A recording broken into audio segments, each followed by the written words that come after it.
नमस्कार दोस्तों। आज की इस वीडियो में हम बात करने वाले हैं गुरुत्वाकर्षण यानी कि ग्रेविटेशन की। दोस्तों इस वीडियो में हम जनरल कंपटीशन में यानी कि रेलवे, एसएससी या फिर बीपीएससी, टीआरई, इन सभी में ग्रेविटेशन और ग्रेविटी, ठीक है, गुरुत्वाकर्षण और गुरुत्व से जुड़े हुए जो भी महत्वपूर्ण प्रश्न पूछे जाते हैं उन सभी को जानने की इसमें हम कोशिश करेंगे। ठीक है, वो सभी प्रश्न हम इसमें जानेंगे। इसके साथ ही इसमें हमने लास्ट में कुछ न्यूमेरिकल्स और कुछ एमसीक्यू भी ऐड किए हैं, तो उसको भी हम लोग देखेंगे। ठीक है, तो चलिए वीडियो को शुरू करते हैं। सबसे पहले बात करते हैं कि गुरुत्वाकर्षण होता क्या है। तो दोस्तों ब्रह्मांड में प्रत्येक वस्तु को अपनी ओर, जो प्रत्येक वस्तु होती है वो दूसरी वस्तु को अपनी ओर आकर्षित करती है। ठीक है, और इस आकर्षण बल को गुरुत्वाकर्षण कहते हैं। दोस्तों एक वैज्ञानिक थे जिनका नाम था सर आइजैक न्यूटन। ठीक है, आपने कई बार नाम सुना होगा न्यूटन। ठीक है, ये क्या किए कि इनके कहा जाता है कि सेव वाली बहुत प्रसिद्ध कहानी है, उसमें नहीं जानते बहुत लंबा हो जाएगा। उन्होंने क्या कहा था कि दुनिया में जो भी पदार्थ हैं, जो भी कण हैं, ठीक है, वो सभी क्या करते हैं, एक दूसरे को अपनी ओर आकर्षित करते हैं। जैसे मान लीजिए यहाँ पे कोई वस्तु है, यहाँ पे कोई वस्तु है, तो जो दोनों एक दूसरे को अपनी ओर आकर्षित करते हैं। ठीक है, और इसी आकर्षण जो बल होता है इसको गुरुत्वाकर्षण कहा जाता है। ठीक है, गुरुत्वाकर्षण के कारण ही हम धरती पे खड़े हैं। ठीक है, क्योंकि पृथ्वी जो है वो हर वस्तु को अपनी ओर खींचती है। अगर यहाँ पे हम इसको छोड़ेंगे तो ये अपने आप नीचे तरफ चल देगा। कोई भी वस्तु, जितने भी ब्रह्मांड में सूर्य के चारों ओर जो ग्रह घूमते हैं वो भी गुरुत्वाकर्षण के कारण। ठीक है, जो पृथ्वी है इसके चारों ओर चंद्रमा चक्कर लगाते हैं, ये भी गुरुत्वाकर्षण के कारण। जो समुद्र में ज्वार भाटा आता है वो भी गुरुत्वाकर्षण के कारण। ठीक है, चंद्रमा की। तो ये सारी चीज़ें जो होती है वो गुरुत्वाकर्षण के कारण होती है। ठीक है, न्यूटन ने गुरुत्वाकर्षण का नियम दिया था। उन्होंने कहा था कि जो गुरुत्व बल होता है, जो फोर्स होता है, वो दोनों के मास के समानुपाती, ठीक है, दोनों के मास के गुणनफल के समानुपाती, और जो रेडियस होता है, जो उनके बीच की दूरी होती है, उनके केंद्रों के बीच की जो दूरी होती है, उसके स्क्वायर के व्युत्क्रमानुपाती होता है। ठीक है, जैसे उनका कहना था कि जो फोर्स होगा वो डायरेक्टली प्रोपोर्शनल होगा, वो यहाँ पे डायरेक्टली प्रोपोर्शनल होगा m1 और m2 के गुणनफल के। यहाँ m1 और m2 जो है वो मास है दोनों का। ठीक है, द्रव्यमान है। ठीक है ना, मतलब एक वस्तु ये हो गई कोई और एक वस्तु ये हो गई दो, तो इन दोनों का जो द्रव्यमान है उसके गुणनफल के ये समानुपाती होगा। जबकि ये जो होगा व्युत्क्रमानुपाती होगा दोनों के जो दूरी है, दोनों के बीच के जो रेडियस है उसके स्क्वायर के। ठीक है, इसी से ये फॉर्मूला बन के आया और ये है जी। इसको कहते हैं गुरुत्वाकर्षण स्थिरांक। ठीक है, जो कि ये सार्वत्रिक गुरुत्वाकर्षण नियतांक कहा जाता है, क्योंकि ये हर जगह यही होता है, ये बदलता नहीं।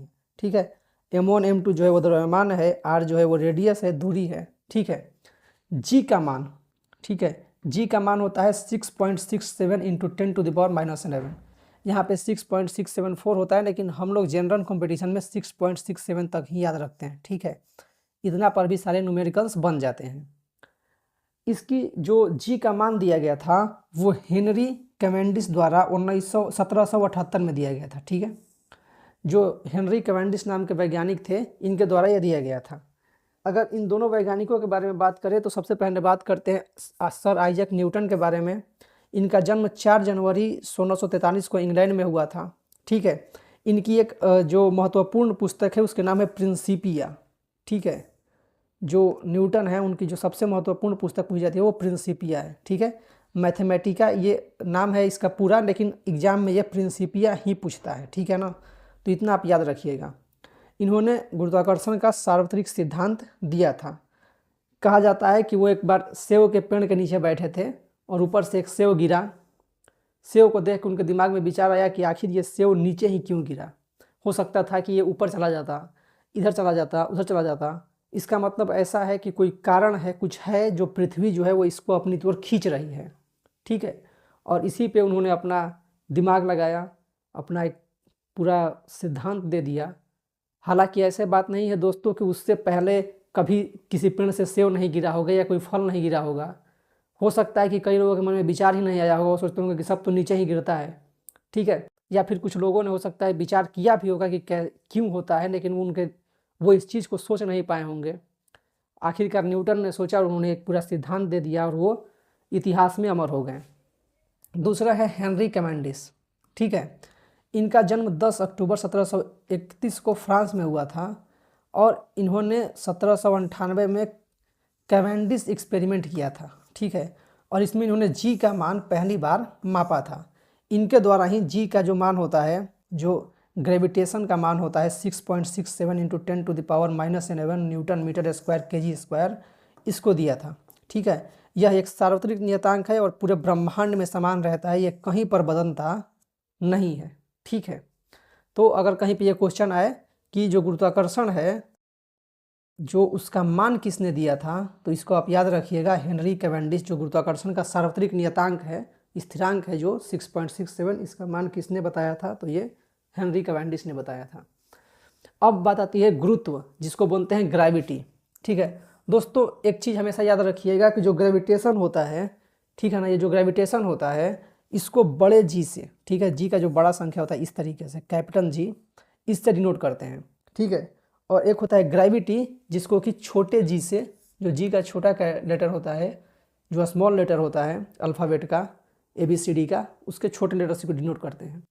अब ग्रेविटी क्या होती है कि अगर कोई वस्तु, मतलब वे भी गुरुत्वाकर्षण ही है, लेकिन जब एक वस्तु जो है वो पृथ्वी हो जाए और दूसरी वस्तु कोई और वस्तु हो, तो उसके बीच के अगर गुरुत्वाकर्षण की बात करें तो उसको जो कहते हैं वो गुरुत्व बल कहलाता है, ठीक है। जैसे पृथ्वी द्वारा किसी वस्तु पर लगाए गए गुरुत्वाकर्षण बल को गुरुत्व बल कहते हैं। इस बल के कारण उत्पन्न त्वरण को गुरुत्वीय त्वरण कहते हैं, ठीक है। और जो गुरुत्वीय त्वरण होता है उसी को जी से डिनोट करते हैं, या गुरुत्व बल को भी जी से ही डिनोट करते हैं। यही होता है गुरुत्वीय त्वरण कहिए या गुरुत्व बल कहिए, दोनों लगभग सेम ही होता है, ठीक है। अगर बात करें तो इसका जो फार्मूला होता है Gm/r², ठीक है। जी जो है वो गुरुत्वाकर्षण स्थिरांक है और m जो है वो पृथ्वी का द्रव्यमान हो गया, और एक m जो है वो यहाँ पे 1 वैल्यू रख दिया जाता है, ठीक है। और r जो है वही वो पृथ्वी की त्रिज्या हो गई, क्योंकि 1 किलो के वजन को लेकर के बनाया जाता है, इसको निकाला गया है। जी का जो मान होता है वो 9.8 मीटर पर सेकेंड स्क्वायर होता है, ठीक है।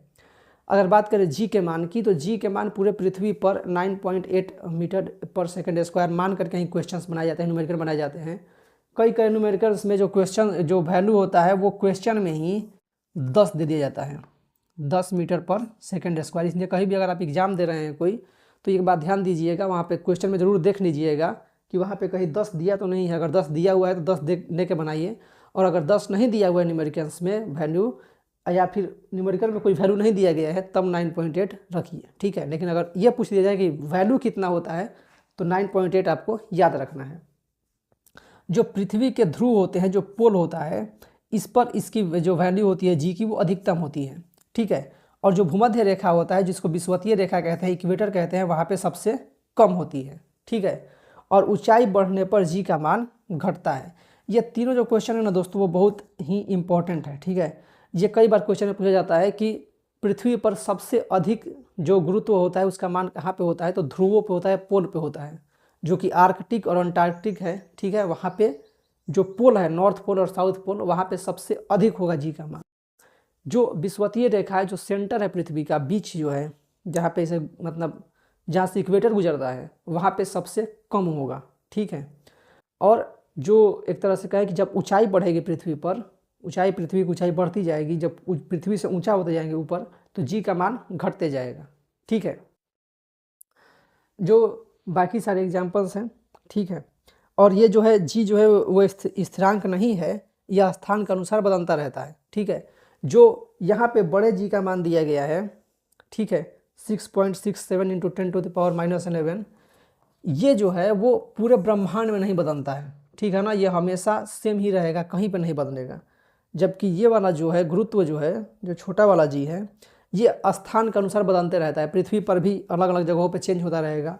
इसके साथ ही अगर चंद्रमा की बात करें तो इसकी वैल्यू वहाँ पे 1.63 मीटर पर सेकेंड स्क्वायर होता है, मतलब पृथ्वी का लगभग 1/6।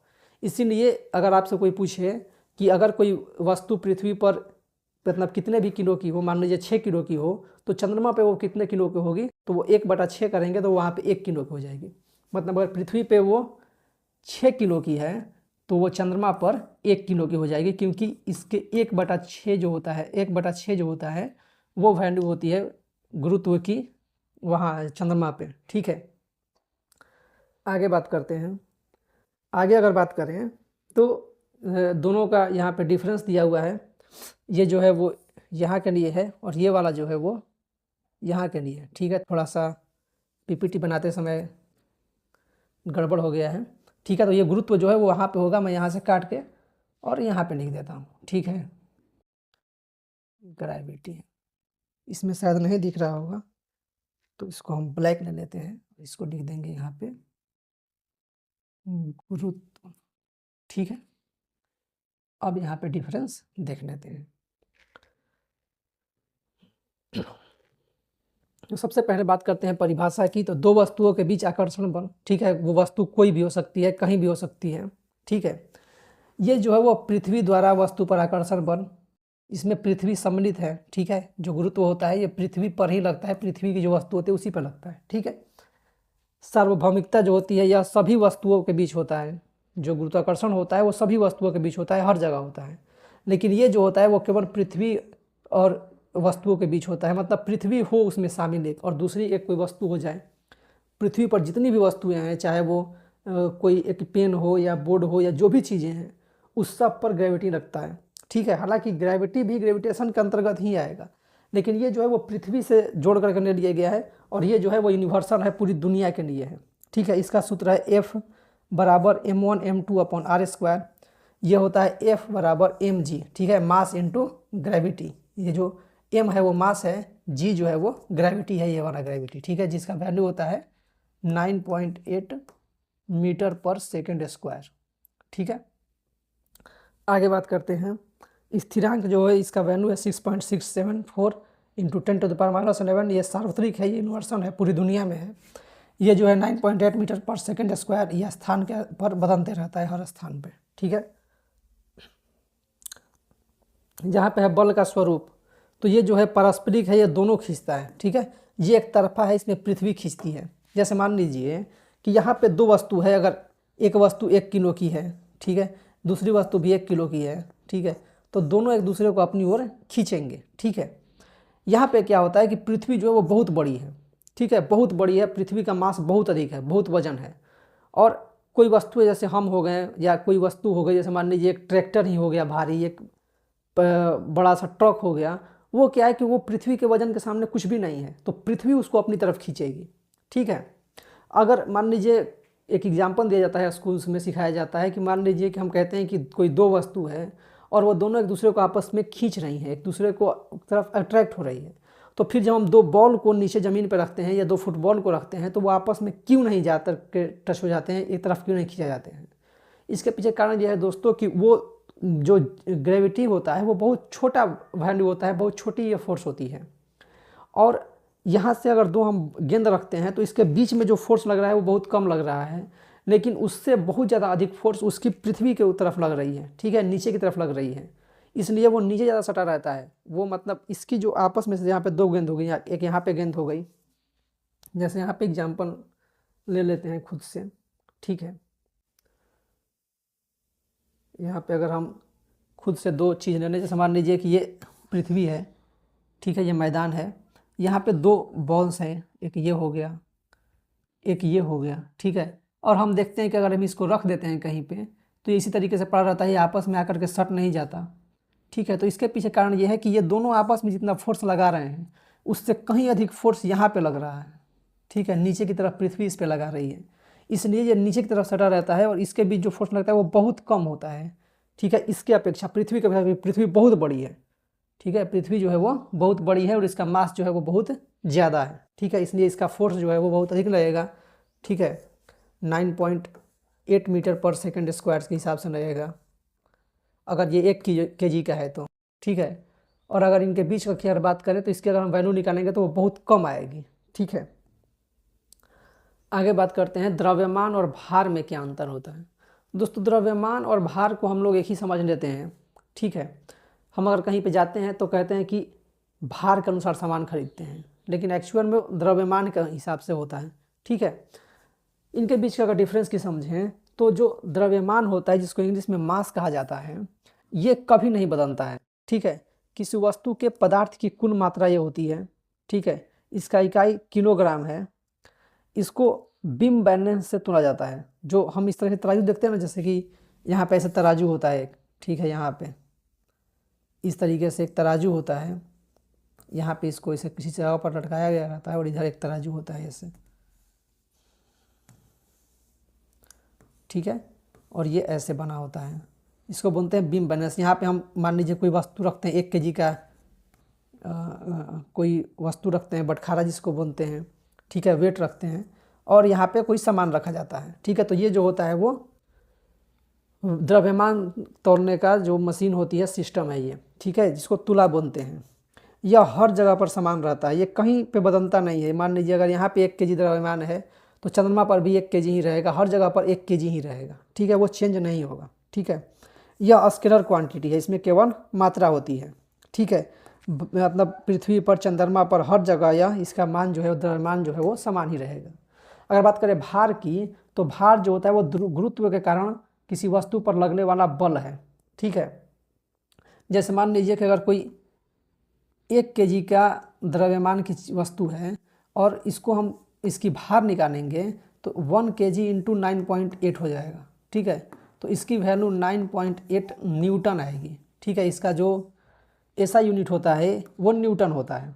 ठीक है, और इसको जो होता है वो स्प्रिंग बैलेंस है, कि आपने देखा होगा किस तरीके से होती है तराजू ऐसे, और इसमें अंदर स्प्रिंग होता है। ठीक है, और यहाँ पे एक ऐसे लगी होती है वस्तु और यहाँ पे इस पर कुछ लटका करके इसको मापा जाता है। ठीक है, तो इस तरीके से इसको निकालते हैं। ठीक है, स्प्रिंग तुला जिसको बोलते हैं, स्प्रिंग बैलेंस, इससे इसको मेजर किया जाता है। अगर इसके सूत्र की बात करें तो जो वेट होता है उसका सूत्र होता है मास इनटू ग्रेविटी। ठीक है, जैसा कि हमने यहाँ पे आपको बताया कि मास, और इसी से जब मल्टीप्लाई कर दिया जाएगा ग्रेविटी से, ठीक है, तब जा करके हमारा यहाँ पे वेट निकलता है। यानी कि ये जो मास होता है, ठीक है, इसमें अगर हम 9.8 से मल्टीप्लाई कर दें तो हमारा वेट निकल जाएगा। ठीक है, किसी भी वस्तु का।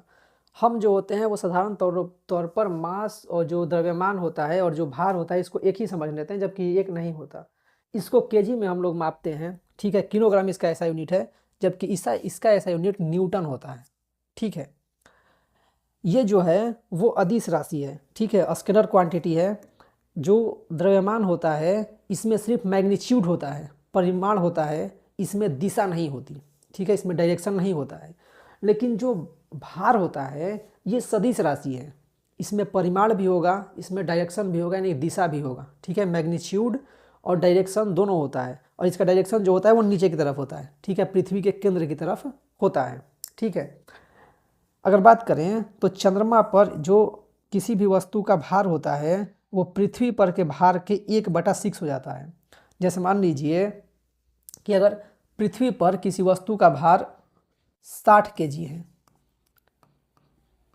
ठीक है, तो चंद्रमा पर इसका भार जो होगा वो 10 kg हो जाएगा, क्योंकि 60/6 हो जाएगा, तो जब 6 करेंगे तो ये 10। ठीक है, तो 10 kg हो जाएगा, 10 kg नहीं, सॉरी, 10 न्यूटन हो जाएगा। ठीक है, मतलब अगर धरती पे 60 न्यूटन है तो चंद्रमा पे 10 न्यूटन हो जाएगा। ठीक है, मतलब 1/6 हो जाएगा। ठीक है, यहाँ पे पॉइंट्स दिए हुए हैं याद करने के लिए। अब बात कर लेते हैं कि लिफ्ट में व्यक्ति का भार। ये क्वेश्चन हमेशा एग्जाम में आते रहते हैं कि लिफ्ट में भार कितना होगा, क्या होगा, इसको समझ लेते हैं। ठीक है, जैसे मान लीजिए कि कोई लिफ्ट जो है वो साधारण, मतलब एक तरह से कहें कि एक ही एक्सेलरेशन पर, ठीक है, एक ही त्वरण पर ऊपर जा रही हो या एक ही त्वरण पर नीचे जा रही हो, तो वैसी स्थिति में जो व्यक्ति होगा वो सामान्य रहेगा, उसको कोई भी तकलीफ, दिक्कत नहीं होगी, कुछ भी उसको एहसास नहीं होगा। ठीक है, भार जो होगा वो उसके वास्तविक समान होगा अगर लिफ्ट एक समान गति से चले, यानी कि एक समान गति से ऊपर जाए या फिर एक समान गति से नीचे आए। लेकिन अगर लिफ्ट जो है वो किसी एक्सेलरेशन के साथ ऊपर जाए, ठीक है, एक्सेलरेशन का मतलब होता है कि उसकी स्पीड लगातार बढ़ती रहे। ठीक है, जैसे मान लीजिए अभी 5 मीटर पर सेकंड के स्क्वायर से 1 मिनट बाद 5 से अधिक स्पीड से, फिर अधिक स्पीड से, तो ऐसी स्थिति में जो वास्तविक भार होगा उससे अधिक भार महसूस होगा इंसान को। ठीक है, जैसे मान लीजिए किसी का जितना भी भार है उससे अधिक भार महसूस होगा अगर एक एक्सेलरेशन के साथ ऊपर जाएगी लिफ्ट तो, ठीक है। अगर वही एक एक्सेलरेशन के साथ वो नीचे आएगी तो वैसी स्थिति में उसको अपने भार में कमी महसूस होगी। और अगर मान लीजिए कि कोई ऐसा कारण बने कि लिफ्ट जो है वो फ्री हो जाए, जैसे लिफ्ट की रस्सी टूट जाए या लिफ्ट किसी तरीके से एकदम फ्री तरीके से गिरने लगे, तो वैसी स्थिति में व्यक्ति एकदम भारहीन महसूस करने लगेगा, ठीक है। उसको लगेगा कि मेरे में मतलब वजन ही नहीं है, वो इतना स्पीड में नीचे गिरने लगेगा। और अगर मान लीजिए कि जो 9.8 मीटर पर सेकंड स्क्वायर होता है त्वरण किसी भी वस्तु का केजी में, और अगर वो उससे ज़्यादा लिफ्ट का मतलब उस व्यक्ति से ज़्यादा अगर लिफ्ट का वेट है, ठीक है, लिफ्ट का जो वजन है वो उस व्यक्ति से ज़्यादा है, और लिफ्ट की जो ऊपर से कहें कि जो वायर है वो टूट गई, तो ऐसी स्थिति में जो व्यक्ति होगा वो लिफ्ट के छत से टकरा जाएगा, ठीक है, क्योंकि लिफ्ट ज़्यादा स्पीड से नीचे आएगी और व्यक्ति जो होगा वो कम स्पीड से आएगा। तो ऐसी स्थिति में व्यक्ति जो होगा वो लिफ्ट की छत से टकरा जाएगा, ठीक है। अगर भारहीनता की बात करें तो जब फ्री फॉल होता है, ठीक है, यानी कि एक्सेलरेशन जो होता है वो ग्रेविटी के बराबर होता है, यानी कि दोनों ही 9.8 मीटर पर सेकंड स्क्वायर की ग्रेविटी से अगर नीचे गिर रहे हैं व्यक्ति भी और लिफ्ट भी, ठीक है, तो ऐसी स्थिति में क्या होगा, व्यक्ति एकदम भारहीन महसूस करेगा, लगेगा कि उसमें वजन ही नहीं है, वो वेटलेस महसूस करेगा। लेकिन अगर मान लीजिए कि 9.8 मीटर पर सेकंड स्क्वायर से अधिक स्पीड से अगर वो गिरने लगता है जो लिफ्ट है वो, तो वैसी स्थिति में जो व्यक्ति होगा वो ऊपर छत से, जो लिफ्ट की छत होगी उससे टकरा जाएगा, ठीक है।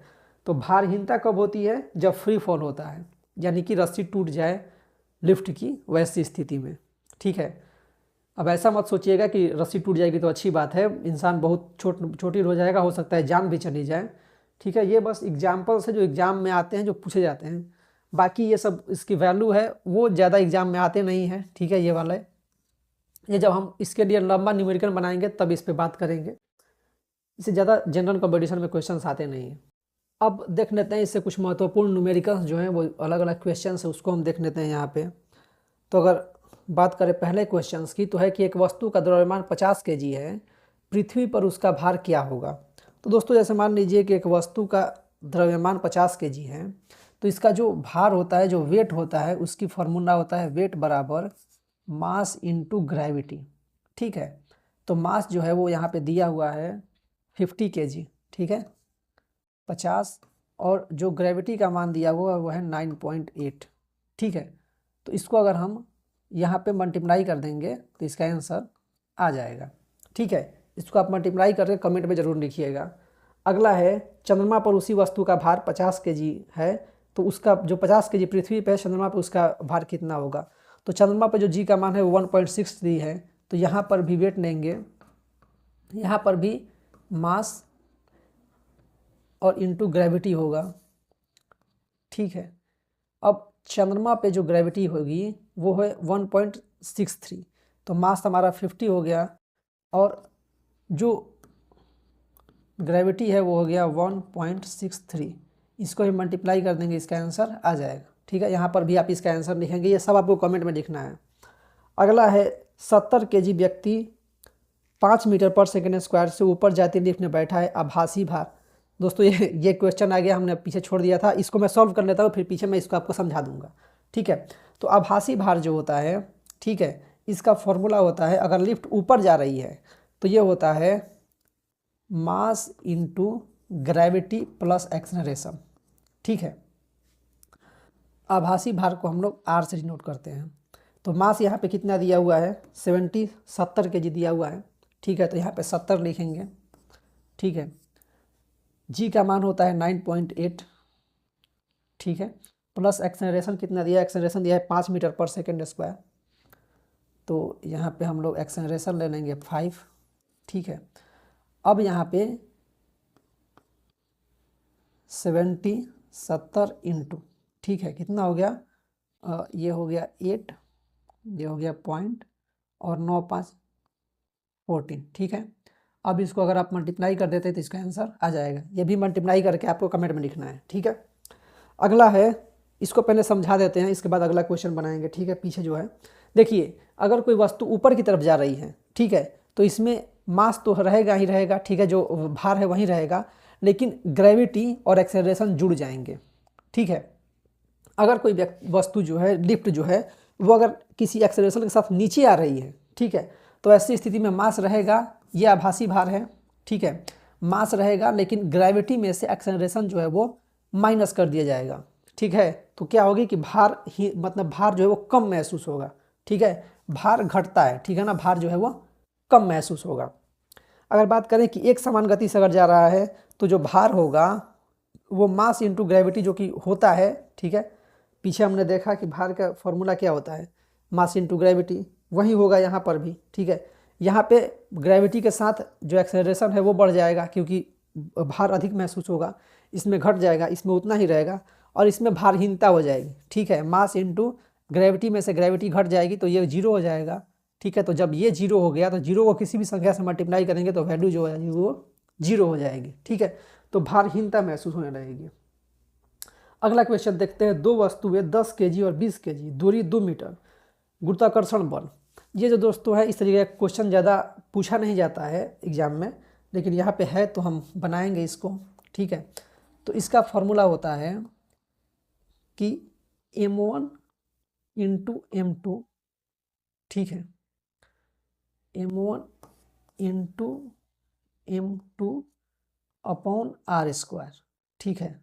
तो मैं यहाँ पे वैल्यू रख देता हूँ, यहाँ पे जी होता है, हमने जी यहाँ पे छोड़ दिया, ठीक है, जी यहाँ पे छोड़ दिया, तो आप यहाँ पे सबसे पहले जी की वैल्यू रख लीजिएगा, ठीक है, इसके बाद मल्टीप्लाई कर दीजिएगा 10 और 20 को, ये हो गया 10 और ये हो गया 20, ठीक है, और इसको डिवाइड कर देंगे टोटल को डिवाइड कर देंगे, आर कितना है 2 मीटर, ठीक है, तो 2 का स्क्वायर, ठीक है, तो 2 का स्क्वायर कितना हो जाएगा 4, ठीक है, तो 2 का स्क्वायर हो गया यहाँ पे 4। अब जो कैलकुलेशन करने पे आएगा वो आपका आंसर हो जाएगा, ठीक है। आपको लग रहा होगा कि सारे क्वेश्चन आंसर करने में दिक्कत होगा, आप कमेंट बॉक्स में लिखिएगा ज़रूर, ठीक है। हालांकि मैं सबका आंसर जो है वो आपके सामने रख देता हूँ, सबके आंसर्स हमने यहाँ पे दिए हुए हैं, आप यहाँ से इसको देख सकते हैं, ठीक है, इसका आंसर, इसके भी आंसर, ठीक है, इसका भी आंसर और इसका भी आंसर, ठीक है, सारे आंसर्स यहाँ पे हैं, आप इसको आसानी से देख सकते हैं। हालांकि कमेंट में लिखिएगा ज़रूर सबका आंसर, ठीक है। आगे बात करते हैं, गुरुत्वाकर्षण का नियम किसने दिया। तो जो गुरुत्वाकर्षण का नियम है वो न्यूटन के द्वारा दिया गया था, ठीक है। जो कैवेंडिश थे उन्होंने गुरुत्व की वैल्यू बताई थी, ठीक है, तो गुरुत्वाकर्षण का नियम न्यूटन ने दिया था। जी का मान कितना होता है, तो जी का मान होता है 6.67 into 10⁻⁻11 newton metre square kg square, ठीक है, ये आंसर हो जाएगा। पृथ्वी पर जी का मान कितना होता है, छोटी जी, ठीक है, यानी कि ग्रेविटी का मान, तो ये होता है 9.8 मीटर पर सेकेंड स्क्वायर, ठीक है। चंद्रमा पर जी का मान कितना होता है, पृथ्वी का कितना गुना होता है, तो पृथ्वी का 1/6 गुना होता है। इसको आप जरूर याद रखिएगा दोस्तों, ये बहुत एग्जाम से पूछे जाते हैं। जी का मान पहली बार किसने मापा था, तो हेनरी कैवेंडिश, ठीक है, इन्होंने जी का मान पहली बार सबसे पहले मापा था, ठीक है। आगे बात करते हैं, भार का ऐसा इकाई क्या है, तो भार का ऐसा इकाई है न्यूटन, ठीक है, और जो केजी है वो किसका है, मास का है, ठीक है ना, वो द्रव्यमान का है। मुक्त पतन में व्यक्ति का आभासी भार कितना होता है, तो वो हो जाता है 0, मुक्त पतन में व्यक्ति का आभासी भार 0 हो जाता है, 0 हो जाता है। यदि पृथ्वी की त्रिज्या दोगुनी हो तो जी का मान होगा, दोस्तों जिसका जो फॉर्मूला होता है वो आप थोड़ा सा गौर करेंगे तो होता है F = G m1 m2 upon R square, ठीक है। तो इसको अगर दुगना कर दिया जाए तो हो जाएगा 2r स्क्वायर, ठीक है। अगर हम 2r स्क्वायर को सॉल्व करेंगे तो ये हो जाएगा 4 और r स्क्वायर, ठीक है। तो इसका मतलब हो गया कि ये हो जाएगा 1/4, ठीक है, क्योंकि यहाँ पे हो जाएगा 4, यहाँ पे हो जाएगा r स्क्वायर, और जो ऊपर में है वो तो ऊपर में ही रहेगा g m1 और m2, ठीक है। तो यहाँ पे क्या होगा 1/4 हो गया, ठीक है, 1/4 गुना हो जाएगा, ठीक है। अगर रेडियस को दुगना कर दिया जाए तो जो जी का मान होगा वो 1/4 हो जाएगा, ठीक है। अगला है ध्रुवों पर जी का मान भूमध्य रेखा से, जो भूमध्य रेखा होती है उससे अधिक होता है, ठीक है। जैसे कि हमने पीछे आपसे साथ बात की कि ये हमारा अगर पृथ्वी हो गई है, ठीक है, ये हमारा अर्थ हो गया, तो यहाँ पर जी का मान जो होगा, जो भूमध्य रेखा होती है, जो इक्वेटर होता है, ठीक है, यहाँ पर जी का मान सबसे कम होगा, ठीक है, और ये जो ध्रुव होते हैं यहाँ पे सबसे अधिक होगा, ठीक है। तो इसमें पूछा गया है कि ध्रुवों पर जी का मान भूमध्य रेखा से, यानी ध्रुवों पर जी का मान भूमध्य रेखा से तो अधिक होगा, ठीक है। लिफ्ट में नीचे जाते समय ए से व्यक्ति का आभासी भार, ठीक है, जैसे मान लीजिए कोई व्यक्ति लिफ्ट में है और वो ए एक्सेलरेशन से नीचे जा रहा है, तो उसका आभासी भार जो होगा वो m इंटू जी माइनस ए होगा, क्योंकि जी का मान उसका एक्सेलरेशन जी में से घट जाएगा, ठीक है। यहाँ पे मैंने आपको बताया है, ये रहा, ठीक है, कि अगर लिफ्ट एक्सेलरेशन के साथ नीचे जाएगा तो m इंटू जी माइनस ए हो जाएगा। आगे बात करते हैं, आगे इतना ही था, इसके आंसर्स हमने लास्ट में भी दे दिए हैं, आप इसको भी देख सकते हैं। यहाँ पे मुख्य बिंदु हमने क्या सीखा, गुरुत्वाकर्षण का नियम होता है, जो फॉर्मूला होता है F बराबर जी m1 m2 upon r square, ठीक है। जी का मान होता है 6.674 इंटू 10⁻⁻⁷। अगर इसको आप 6.67 तक भी याद रखते हैं तो ठीक है, ठीक है, 4 का ज़्यादा मतलब इसमें चेंजिंग नहीं होता है। इसको हेनरी कैवेंडिश ने 1798 में बताया था, ठीक है। जी का मान 9.8 मीटर पर सेकंड स्क्वायर होता है। चंद्रमा पर जी का मान पृथ्वी से 1/6 होता है, यानी 6 गुना कम होता है। भार जो होती है उसका फॉर्मूला होता है mg मास इंटू ग्रेविटेशन, और द्रव्यमान जो होता है वो हर जगह समान रहता है, ये कहीं पे नहीं बदलता। लिफ्ट अगर ऊपर जाएगी तो ये फॉर्मूला होगा, नीचे जाएगी तो ये होगा, और फ्री फॉल होगा तो r बराबर आभासी भार 0 हो जाएगा, ठीक है। तो ग्रेविटी के बारे में, ग्रेविटेशन के बारे में जो भी महत्वपूर्ण बातें थी वो सब मैंने आपको बताने की कोशिश की है। अगर आप रेलवे की तैयारी करते हैं, SSC की तैयारी करते हैं, या किसी भी जनरल कंपटीशन, पुलिस की तैयारी करते हैं, दरोगा की तैयारी करते हैं, तो इस सब में ये आपको बहुत उपयोगी होगा, ठीक है। अगर आप किसी और कॉम्पिटिटिव एग्जाम की तैयारी करते हैं उसमें भी ये सब आपको बहुत ही फ़ायदा करेगा, ठीक है। और हमने जो ये पढ़ाया है इसका PDF आपको हमारे टेलीग्राम चैनल पर मिल जाएगा, उसके लिंक हमने डिस्क्रिप्शन में डाल दी है, वहाँ से आप उसको जा करके वहाँ पे ज्वाइन कर लीजिए, ताकि जितने भी हम चीज़ें पढ़ाते हैं उसका हर चीज़ का, सबका जो PDF है, जो नोट्स है, वो हमारे टेलीग्राम चैनल पर हम डालते जाएंगे। वहाँ से आप चाहें तो इसको डाउनलोड कर सकते हैं और इसको खुद से आराम से पढ़ सकते हैं, इसके नोट्स बना सकते हैं, ठीक है। तो इस वीडियो में इतना ही। आगे इसी तरीके की और भी वीडियो हमारे चैनल पर आती रहेंगी, उसको देखने के लिए हमारे चैनल को सब्सक्राइब जरूर कर लीजिएगा और हमारे वीडियो को अगर शेयर कीजिए ताकि सब तक ये महत्वपूर्ण जानकारी पहुँचती रहे। और हमारे चैनल को सब्सक्राइब करके इसको अपने दोस्तों के साथ शेयर कीजिए ताकि हमारा चैनल भी ग्रो करे। हम इतना मेहनत अगर आपके लिए कर रहे हैं तो हमारे भी फ़ायदा होना चाहिए, ठीक है। तो इस वीडियो में इतना ही। अगर आप किसी और टॉपिक पर, किसी और विषय पर वीडियो चाहते हैं तो सभी कमेंट बॉक्स में ज़रूर लिखिएगा, उस पर भी मैं आगे वीडियो बनाऊँगा, ठीक है। तो इस वीडियो में इतना ही। वीडियो को पूरा देखने के लिए बहुत बहुत धन्यवाद।